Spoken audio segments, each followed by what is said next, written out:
Waktu saya berdoa tuh saya mikir loh mau ngomong apa. Saya bilang, Tuhan, maksud saya tuh kok masalahnya itu kok lama-lama tambah banyak, lama-lama tambah banyak gitu kan. Tapi belum sempat ke ngomong itu kayak Tuhan tuh baca pikiran saya gitu ya. Kayak Tuhan tuh ngomong gini, aku tidak akan mengecilkan masalahmu.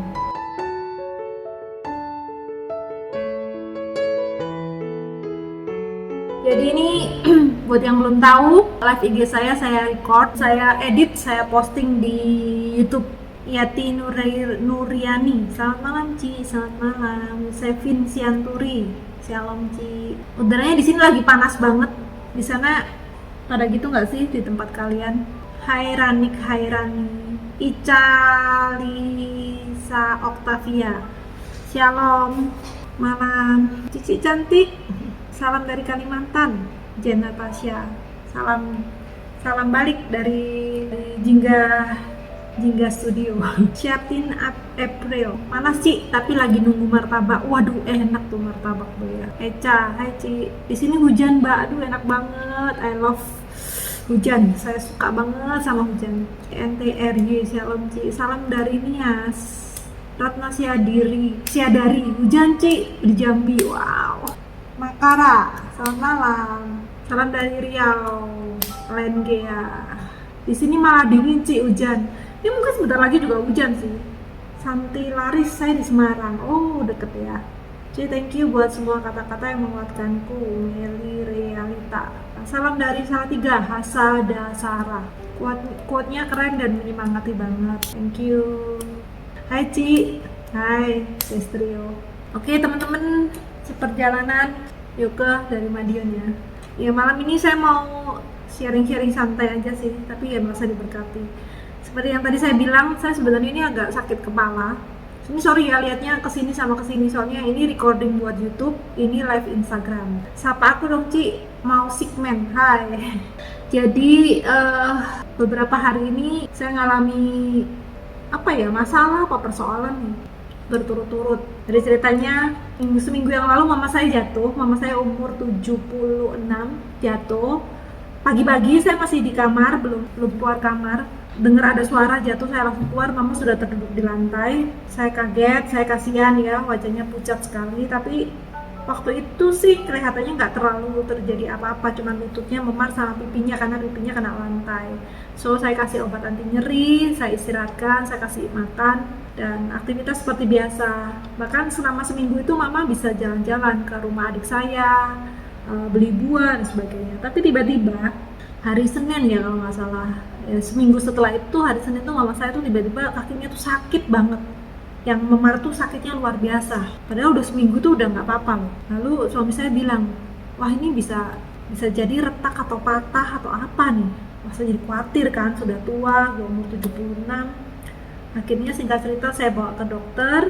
Dokter bilang sih seharusnya nggak patah atau retak. Ini saya obati dulu. Tapi nanti kalau masih sakit ya udah di ronsen aja atau di MRI. Oke, kami pulang. Malamnya itu tiba-tiba mama saya tuh menggigil. Bukan malam, jam 4 pagi. Jam 4 pagi tuh menggigil tuh sampai badannya tuh semua bergetar gitu. Saya sebenarnya nggak pengen bawa ke dokter ya atau ke rumah sakit karena kondisi lagi pandemi dan COVID-19 ini, tapi kan ngelihat kondisi mama yang ngomong aja sampai nggak bisa, bergetar banget ya, pasti ada infeksi di dalam. Akhirnya saya putusin pakai masker, pakai face shield, saya pergi ke rumah sakit. Nah, dalam perjalanan itu supaya nggak terlalu menggigil, saya kasih obat penurun panas, paracetamol. Nah, dalam perjalanan tuh mama saya tuh duduk di belakang, saya di depan sama suami saya, itu mama saya terus menggigil, suaranya kenceng banget, aduh gitu kan, dan miris lah gitu liatnya, kasihan banget, aduh dingin banget gitu kan. Nah setelah itu hampir mendekati rumah sakit itu tiba-tiba tuh suaranya itu nggak ada, diem. Kaget dong saya sama suami, terus noleh ke belakang, Ma. Terus mama saya cuma jawab, kok udah nggak menggigil ya, saya pikir. Terus udah nggak dingin toh Mam, gitu aja. Udah enakan toh Mam, nah, saya pikir puji Tuhan nih udah baikan kan. Tuh udah hampir masuk ke UGD tuh. Pikir kalau udah baikan apa besok ke dokter keluarga aja ya, karena di UGD itu kan riskan banget kondisi seperti ini. Saya pikir kalau ke rumah sakit pasti banyak orang keluar masuk yang bisa jadi memaparkan virus kepada kita kan. Akhirnya ya udah Mam, pulang aja ya, besok kita ke dokter Kris. Dokter Kris itu dokter keluarga kami. Itu kan jam 4 pagi teman-teman seperjalanan. Oke, akhirnya balik gitu. Waktu balik itu saya ngerasa ada yang aneh gitu ya. Mama saya di belakang sih diem aja gitu loh. Mah mau makan, saya bilang gitu kan. Saya lagi pikir apa ya tempat makan yang 24 hours gitu, yang 24 jam. Burger kah apakah gitu, saya pikirnya pokoknya kasih makan lah gitu ya. Mau. Terus kayak, tapi saya ngerasa ada yang aneh. Akhirnya saya suruh suami saya menepi, belum sampai rumah nih. Jadi balik dari rumah sakit mau kembali ke rumah itu, tapi saya belum sampai rumah. Minggir di tengah jalan. Saya tanya, Mama saya diem aja. Saya tanyain loh, akhirnya saya noleh ke belakang. Mama namanya siapa? Gitu. Nggak bisa jawab. Mama namanya siapa? Hah? Gitu kan. Kayak orang bingung gitu. Aduh, saya khawatir banget. Akhirnya saya bilang sama suami saya, udahlah kita ke UGD aja deh, balik lagi deh. Nanti kalau terjadi apa-apa malah membahayakan gitu kan. So akhirnya kita balik ke UGD. Sampai di UGD, dibawa ke kursi roda, dibawa ke ruangan, disiapin mau dirawat itu. Saya tanya sama mama saya, Mama ini masih ingat nggak namanya siapa? Itu dia jawab namanya Cherry, itu benar. Terus saya tanya, anaknya berapa? Mama anaknya berapa? 5 katanya gitu. Padahal anaknya cuma 3 ya. Saya, cici saya sama adik saya. Kok 5? Anaknya berapa? 5 dia bilang gitu. Ini kejadiannya tuh mendadak banget loh ya. Paginya semua masih normal, masih bisa komunikasi seperti biasa. Ya udahlah, saya nggak paksa jumlah anaknya. Saya tanya nomor 1 siapa namanya? Saya bilang, cici saya kan namanya Yuni. Dia bilang gitu kan, yang di Singapura itu loh, siapa namanya? Cici saya kan tinggal di Singapura. Yuni, dia bilang gitu. Mama saya bilang gitu. Terus saya, yang nomor 2 siapa namanya? Dia liatin saya, liatin mata saya, terus siapa ya? Loh kok lupa? Saya bilang gitu kan. Siapa nama saya siapa? Foni. Bisa. Saya tanya nama suami saya, dia nggak tahu. Nama adik saya juga nggak tahu. Nama istri adik saya juga nggak tahu. Terus saya tiba-tiba kepikir aja gitu, nanya, papa saya kan sudah meninggal ya, Mama ingat nggak nama papa? Papa namanya siapa? Terus saya sebutin nama dari papa saya, Lai Kai-su. Dia benar. Singkat cerita, di UGD itu memori mama saya tuh naik turun gitu loh, datang, pergi, tiba-tiba ingat, tiba-tiba nggak ingat semua gitu. Dan setelah diperiksa semuanya nggak apa-apa, dan nggak berpikir harus diopnam karena kondisi lagi begini. Akhirnya dokter bilang, ibu kalau mau dibawa pulang nggak apa-apa sih, jadi saya bawa pulang aja ya. Mama saya bawa pulang, saya istirahatkan. Nah besoknya setelah kejadian yang menegangkan itu, mama saya sempat tiba-tiba lupa ingatan semuanya, memorinya hilang. Paginya tuh udah lumayan lagi, udah normal kembali. Saya tanyain apa namanya, ingat. Mama sadar nggak tadi malam anaknya berapa? Mama nggak bisa jawab, enggak. Kalau kemarin kita ke UGD sadar nggak? Enggak gitu. Aduh, ngeri juga kan. Sorenya itu tekanan darah mama saya itu turun 80/50. Terus saya tunggu aja, coba duduk dulu, tenang, gak usah kemana-mana. Saya pegang tangannya kok dingin. Ini ceritanya tegang banget ya. Memang tegang kok teman-teman. Saya tuh sampai sekarang masih sakit kepala, kurang tidur, dan skip beberapa IG live karena ya ini peristiwa yang gak terduga terjadi di keluarga saya, di mama saya. Terus setelah 80/50, tangannya dingin, saya tunggu sebentar, 70/40. Saya udah takut banget kan, kaget. Udahlah, ke baju rumah lah, kita ke klinik. Saya nggak ke dokter, nggak ke rumah sakit besar yang kemarin tuh, saya ke klinik terdekat dulu. Nah di klinik terdekat itu memang sederhana ya, gabung sama apotek. Dia bilang gini, Bu, kami cek ini tekanan darahnya itu turun loh, saturasi oksigennya juga berkurang. Ini bahaya loh Bu, nggak bisa dirawat di sini, harus di rumah sakit yang besar. Saya bilang, kemana ya? Ini apa ini? Terus dia bilang, ini aja Bu, yang rumah sakit besar sekalian ya, yang kemarin itu, yang tadi malam saya ajak mama saya itu. Aduh, saya tuh bingung sekali ya, karena kondisi itu lagi covid begini ya kan, khawatir juga gitu. Akhirnya singkat cerita, saya bawa ke rumah sakit dan ke UGD, dan dokter memutuskan karena tensinya tuh naik turun, saturasinya juga nggak stabil. Akhirnya mama diopnam langsung di ruang HND. HND itu ruang pengawasan di bawah ICU ya teman-teman. Kalau yang pernah merawat keluarganya yang sakit atau membesuk pasti tahu. Datang ke klinik cuman mau periksa tensi kenapa turun, tapi tiba-tiba udah masuk UGD dan langsung diopnam sore itu juga ke HND. Teman-teman tahu nggak pernah kebayang sama sekali. Dari jam 4 sore saya di UGD itu sampai mama diopnam, saya pulang ke rumah jam 12 malam. Makan 12 malam lebih sedikit. Jadi dari jam 4 sampai jam 11 lebih itu saya di UGD itu nungguin mama diproses, dan tidak ada kursi. Saya tuh sampai capek banget, dan karena nggak kuat tuh sampai jongkok. Aduh, pengen jongkok.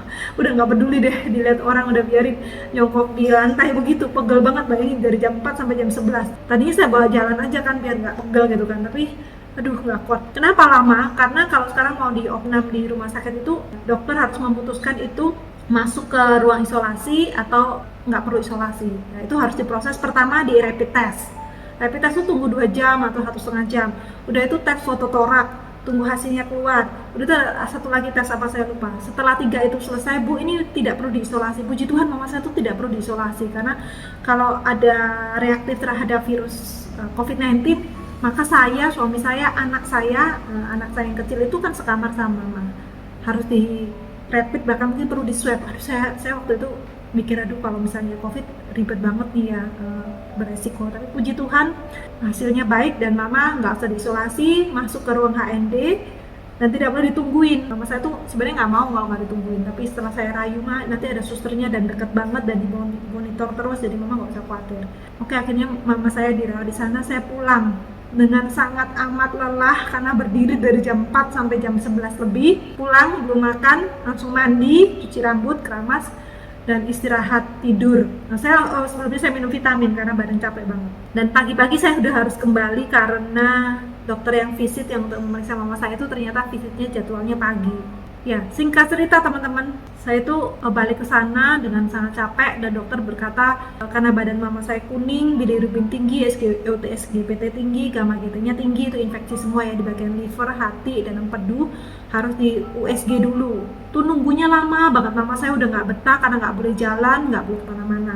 Nah, karena saya ada pelayanan, harus khotbah, harus preach, akhirnya saya minta adik saya jam 4 sore itu datang gantiin saya sebentar. Saya pikir nanti saya tidur, mandi, tidur sebentar, persiapan pelayanan, jam 6 atau jam 7 saya balik lagi ke rumah sakit. Sampai di rumah, baru mandi, mau istirahat ya, ditelepon sama adik saya. Bentar ditelepon, tanyain, mama gini, mama gak mau di rumah sakit, mama gak mau gini, mau minta pulang dan sebagainya. Terus akhirnya, saya akhirnya gak jadi istirahat. Jam 5 ditelepon sama susternya, mama saya marah, maksa minta pulang.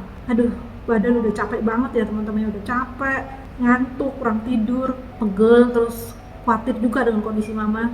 Tapi satu hal saya bersyukur loh waktu itu, yang saya benar-benar merasa ini benar-benar kekuatan dari Tuhan. Saya itu bisa tenang, saya tuh capek banget dan jujur memikirkan banyak hal. Kalau mama terjadi apa-apa gimana ya lagi kondisi seperti ini. Ada banyak hal yang saya pikirkan, tetapi saya tuh bisa tenang. Bahkan ketika adik saya ditelepon sama suster, ini mamanya marah-marah minta dibawa pulang.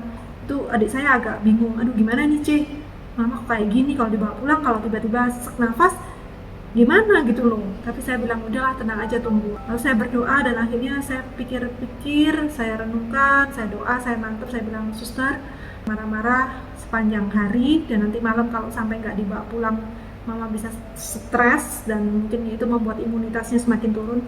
Saya minta maaf ya suster, mama saya bawa pulang. Oh gitu ya, susternya juga ketawa. Aduh maaf juga ya bu, nggak apa-apa, saya yang minta maaf. Akhirnya dengan proses yang cukup lama, administrasi dan sebagainya, mama saya bawa pulang. Mama saya bawa pulang, tapi belum selesai di sana karena mama saya masih nyeri dan harus kembali ke rumah sakit. Ini saya singkat aja ceritanya. Untuk di MRI, dan dokter bedah yang pernah mengoperasi mama dulu di bagian empedu mengatakan kalau badannya kuning dan infeksi seperti ini ada kemungkinan ada sesuatu di empedunya atau di saluran apanya lah ya, saya kurang jelas, bidang kedokteran saya kurang paham, dan itu bisa jadi massa atau tumor dan harus di PA, periksa di lab untuk mengetahui sebenarnya itu adalah CA atau enggak, itu tumor ganas, cancer atau rasanya tuh baru tiba-tiba masuk rumah sakit, baru tiba-tiba mama saya hilang ingatan, baru tiba-tiba mama saya ngamuk-ngamuk ya, belum istirahat. Terus waktu itu saya heran kenapa saya kok bisa setenang itu ya, saya pikir tuh benar-benar kuasa Tuhan. Dan mendengar bahwa ada kemungkinan mama mungkin ada tumor di saluran empedunya, itu saya berdoa, Tuhan. Waktu saya berdoa tuh saya mikir loh mau ngomong apa. Saya bilang, Tuhan, maksud saya tuh kok masalahnya itu kok lama-lama tambah banyak gitu kan. Tapi belum sempat ke ngomong itu kayak Tuhan tuh baca pikiran saya gitu ya. Kayak Tuhan tuh ngomong gini, aku tidak akan mengecilkan masalahmu. Kalau kita kan harapannya kan kalau ada keluarga kita yang sakit atau ada masalah kan tiba-tiba sembuh atau membaik. Kita butuh sesuatu ya dikeluarkan masalahnya ya dari besar, dari kecil akhirnya selesai gitu kan. Saya belum sempat ngomong, cuman mikir aja, aduh baru selesai ini kok ada masalah lagi kan. Tapi sebelum saya ngomong itu saya lagi mikir tuh kayak Tuhan tuh berpesan, bekerja dalam hati saya dan menyentuh hati saya dan berkata, aku tidak akan mengecilkan masalahmu, tapi aku akan memperbesar imanmu, memperbesar kekuatanmu. Wow, tapi saya senang, saya langsung bilang, gitu ya Tuhan ya. Saya bilang ya udah, saya siap masalah apapun yang saya harus hadapi. Kalau Tuhan perbesar kekuatan saya, Tuhan perbesar kemampuan saya menghadapi dengan tabah, tegar, teguh, saya siap, saya terima dan saya taat. Saya kemarin tulis di pesan teduh juga, dan hari ini saya mau post sih, belum sempat post tadi udah keburu jamnya IG live, udah terlambat juga tadi. Nanti setelah ini bisa lihat post di Dear God ya. Dear God, saya akan tulis situ. Aku tidak akan mengecilkan masalahmu, tapi aku lebih tertarik, aku lebih ingin memperbesar imanmu, memperbesar kekuatanmu. Jadi masalah itu kecil. Tadi kan kita takut nih kekuatan kita di sini, ini masalahnya segini nih misalnya nih. Ini kalau dikecilin kan kita berhasil menaklukkan ini kan. Tapi itu kan keinginan kita. Tuhan bilang ini biar aja segini. Bahkan lebih besar lagi nggak apa-apa. Tapi kekuatanmu tuh perbesar, sehingga kau tetap punya kemampuan untuk menaklukkan seberapa besar pun masalahmu. Tapi setelah selesai itu saya diliputi dengan damai sejahtera dan sukacita, walaupun tubuh ini rasanya nggak karu-karuan. Sampai sekarang tuh masih pusing. Terus saya tuh mikir, saya belum selesai, saya mikir gini, emang kenapa Tuhan? Kenapa nggak dikecilin aja masalahnya? Kan lebih simpel kan? Ini dikecilin, ini bisa ditaklukkan dengan kekuatan saya, kan lebih beres kan, lebih simpel. Dan saya menangkap satu pelajaran. Tuhan kayak memberi satu insight, satu pengertian gini loh. Kalau setiap ada masalah dikecilin, kekuatan lu nggak akan bertambah segitu-gitu aja. Kamu nggak akan terlatih untuk masalah-masalah yang besar, tantangan-tantangannya hebat. Kamu ya segitu-segitu aja levelnya, nggak bisa naik. Otot rohanimu nggak bertumbuh, otot rohanimu nggak berkembang. Tapi kalau masalah yang kamu hadapi tadinya level 3, kamu bisa. Level 4, kamu berhasil. Level 5, kamu berhasil dan menang. Dengan tenang apalagi. Kamu tuh naik level, kekuatanmu tuh bertambah dan bertambah. Wow, saya bersyukur banget ya Tuhan bekerja luar biasa dalam masalah yang kelihatannya mungkin bagi sebagian orang biasa, simple, tapi ternyata Tuhan tuh sedang memberi saya latihan-latihan yang penting, pelajaran-pelajaran yang berharga dan ujian-ujian yang bernilai. Dan saya bilang, Tuhan, aku harus lulus, harus menang, aku harus tegar, harus teguh, aku harus taat. Jadi perjalanan saya masih panjang teman-teman. Besok saya ada janji ketemu dokter untuk MRI. Saya cuma berdoa begini, Tuhan, saya nggak tahan lihat orang menderita. Saya cuma minta satu, Tuhan, tolong jangan buat mama saya sampai kesakitan dan menderita. Terus saya nggak tega. Itu aja sih doa dan permintaan saya. Itu sharing dari saya. Dan semoga bisa memberkati teman-teman semua. Karena badannya kurang enak, hari ini saya minumnya honey clover honey madu itu ya, pakai jahe, tapi kasih es karena panas. Jadi saya ingin bacakan satu bagian di dalam Dear God. Udah mau selesai Ci. Iya nih kayaknya, kepala saya agak sakit kepala nih. Udah mau selesai, tapi saya posting di itu deh, di IGTV. Padahal baru gabung nih, iya. Turut mendoakan untuk mamanya Mbak Foni. Thank you ya Edel. Mama umur berapa? Mama umur 76 tahun. Jadi lahirnya tahun 1944. Saya baca ya satu kutipan Dear God di season 1. Sudah pada baca belum season 1? Udah ada 3 season. Season 2, season 3. Dan kalau beli 3 season free paper fast. Saya baca hari kelima 2. Yang mau dengar saya reading Dear God, bilang yes dulu dong. Seperti biasa. Yes, Andriani, Caroline, Helen, thank you. Yesnya Patricia 04, Rosa, Tama, Goga, Torok, namanya hebat. Yes, Elbianka, yes, Ingrid, yes, Ita Dewi, yes, Caramel, yes, Lingkoi. Oke, sudah banyak yesnya, saya bacain ya. Tuhan, ubahlah keadaanku. Dan Tuhan menjawab, aku lebih suka mengubah hatimu daripada mengubah keadaanmu. Aku ingin keadaanku berubah, Tuhan. Jika keadaanmu berubah, hatimu belum tentu berubah. Tapi jika hatimu berubah, maka keadaanmu pasti berubah. Sekali lagi ya, jika keadaanmu berubah, hatimu belum berubah, belum tentu berubah. Tapi jika hatimu berubah, maka keadaanmu pasti berubah. Saya berdoa, teman-teman dimanapun, kalau hari ini mengalami masalah, jangan bilang, Tuhan kecilkan masalahku. Nanti kita nggak naik kelas. Otot rohaninya gitu-gitu aja, nggak kekar, nggak bisa survive. Kakinya nggak kuat berjejak di bukit-bukit berbatu dan berduri.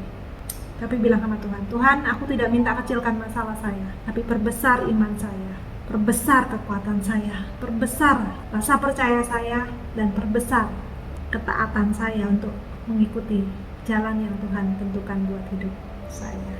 Sudah ya teman-teman, harus istirahat nih. Next saya mau sharing soal Dear God Camp. Dear God Camp ini sesuatu yang ditaruh Tuhan kemarin sejujurnya ketika mama saya tuh hilang ingatan tiba-tiba. Saya pikir begini, iman yang saya pegang, rahasia-rahasia yang indah yang Tuhan sering taruh dalam hati saya, janji-janjinya yang saya ingin mau bagikan ke banyak orang. Kalau tiba-tiba saya hilang ingatan, gimana ya Tuhan?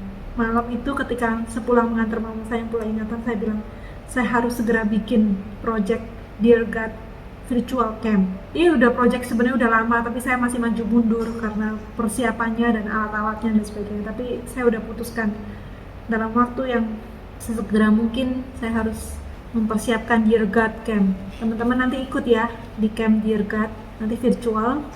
Itu nanti ada beberapa volume atau beberapa batch 1 sampai 3 atau 5, dan saya berpikir bahwa kalau mau masuk ke batch 2 harus ikut yang camp pertama dulu, mau masuk ke 3 harus ikut camp 1, camp 2 dulu.